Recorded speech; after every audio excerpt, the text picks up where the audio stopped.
김학의 전 법무부 차관이 자신으로부터 성폭행 피해를 당했다고 주장한 여성들을 최근 무고 혐의로 고소했습니다.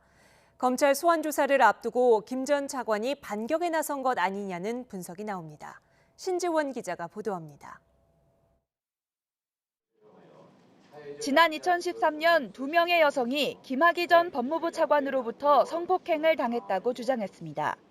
A씨는 2007년 서울 역삼동 자택에서, B씨는 이듬해 강원도 원주 별장에서 건설업자 윤중천 씨의 소개로 만났다가 원치 않는 성관계를 강요받았다는 겁니다.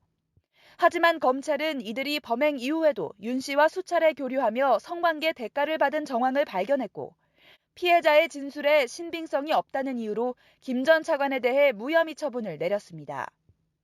당시 부실 수사 의혹으로 6년 만에 다시 검찰 재수사를 받게 된 김 전 차관은 최근 자신을 고소했던 B씨를 서울중앙지검에 고소한 것으로 확인됐습니다. 지난 2013년 경찰과 검찰 수사 과정에서 B씨가 거짓으로 성폭행 피해를 주장했다는 겁니다.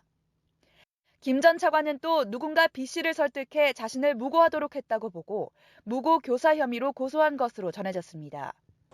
피해 여성들 뒤에 배우가 있다는 주장으로 검찰 소환이 본격화되기 전에 맞대응에 나선 것으로 풀이됩니다.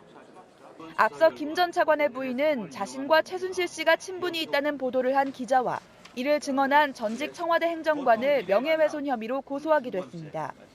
이런 배경에는 검찰 과거사위원회가 재수사 권고 대상에서 김 전 차관의 성범죄 혐의를 제외한 것이 영향을 미친 것으로 보입니다. 검찰은 일단 김 전 차관 부인의 명예훼손 사건을 맡은 서울중앙지검 형사 1부에 사건을 배당하고 수사에 착수했습니다.